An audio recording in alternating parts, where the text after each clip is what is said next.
Saving our battery. That's right.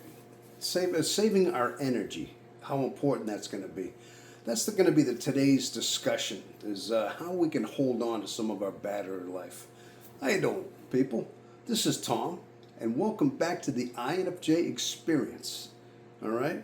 So that's one. This is one of the things that the INFJ personality type seems to have struggles with throughout their life is maintaining their energy. Obviously, we're introverts first, so we tend to be drained amongst social events. People drain us, especially the louder it is, the more people it is, it's draining to us. Even toxic, negative things start to pull our energy. Like we only have a certain amount of shelf life there to go. On the other side, the extroverted type seems to gain energy, seems to gain momentum from these kind of events. You know what I mean? It's almost like they pull energy, and they seem to get better as the time winds on. You see these extroverts at a party, and they just seem like the party gets started after 3 while you're ready to kind of duck out. And that's just the way it is. So they're gaining their energy and their momentum from the others. So that's the main difference between the two.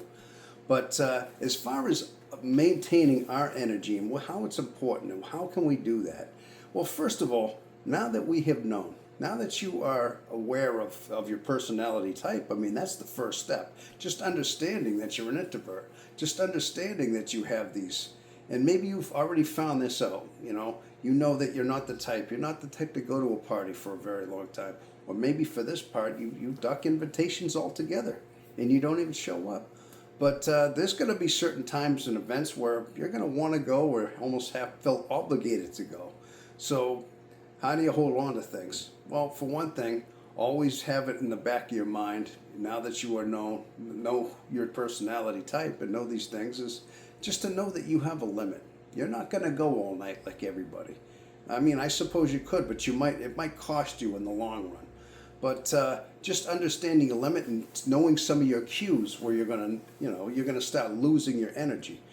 Personally, with me, when I start losing my cues, I know it after a while. I may be at a party for an hour and a half, maybe 2 hours, give or take, whatever it is. And usually things are fine. You're catching up with people, and it seems like it goes well. There reaches a point where, with me, I start getting a bit anxious. I almost feel like out of place all of a sudden. Like I start looking around and I don't know what to say. It's almost like I kind of lose my need or my ability to have a conversation. Like it's just not there anymore. Like I start being quiet again. It's almost like I'm trying to pull myself back already by being quiet. I'm already going introverted. And that's my cue that maybe I'm just starting to get to that point of, okay, I had enough. And maybe I'd been there too long. But at this point there, I mean, this is a cue for me. This was my cue to say, all right, maybe it's time to take off. I've actually, one time, I was at a friend of mine's house about a year ago, and that's exactly what happened. I saw that cue started taking place. And so I left, I started driving home, and I started getting drowsy. I mean, it was in the middle of the day. It was like, late afternoon, and I literally had to find a parking lot. I mean, I was getting so drowsy, I had to pull over and just lay back and take a bit of a nap just to get home. Yeah, that was how it affected me that day. But maybe some of you people have had a similar experience. But yeah, just don't get to that point. You have to know you have a limit, a shelf life, and just deal with that. So maybe you have to leave earlier than the rest of us. I mean, we're not built that way. We are not built to withstand that kind of thing. Another thing is there might be situations where you have to deal with people. Maybe you're at work. Maybe you have work colleagues that they're the type, you have to deal with them at the office, maybe. And some people are very draining naturally. Some people are toxic. Some people are negative, and they talk about everything. They'll talk about their spouses, and they'll talk about their children. They'll talk about their neighbors, and they'll just be toxic and talking about them and cutting them down. I mean. And of course, even the people that cut them off in traffic. So there are those types. And typically, at this point here, you have to kind of put a force field up against these people. You almost have to put a kind of a mental block in front of them. maybe just temporarily. I don't think it's going to hold off too long, but you have to almost separate yourself from them in some way, almost like a mental exercise that it would take just to kind of block them out into such a way. Maybe take a deep breath, say this is not you, this does not concern you, you're not going to get pulled into this, you're not going to let this affect you. Anything, just stay quiet and let them rant if you can. Just maybe even excuse yourself and say, hey, excuse me, I got something to do, and go on your way. You don't have to sit there and listen to things like that. And so you don't have to. But if you do, if you're forced into it, just put that mental block in there. Take a deep breath, understand it's not you, try to find your focus, try to get some kind of a clarity, just an understanding that, you're not going to let you're not going to let yourself be drained in that situation. These are a couple of things that have helped me. I've seemed to have evolved over the last few years as far as maintaining energy. Of course, now the bottom line is there could be long-term effects to letting this get low. Let's just say you tend to let your battery get low. Let's say you've been to a party too long, and maybe now it's almost like, you guys know this. Most of you guys know that when you take a car battery and somehow you let the thing die completely, maybe if you crank it and it's not going, maybe you're out of gas and you let that thing wear down and wear down. Now that car battery can go completely dead.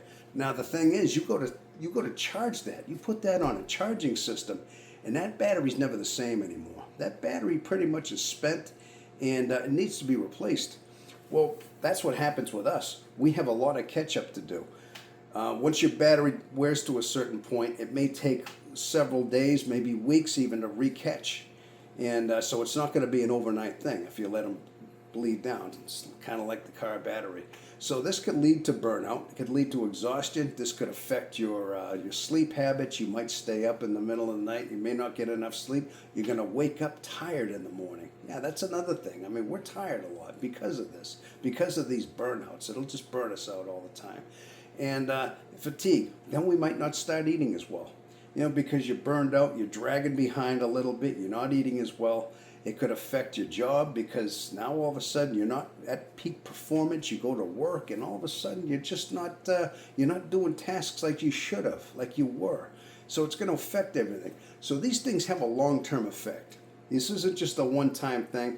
It'll put you into a spiral, almost like down a hill of just constant burnout.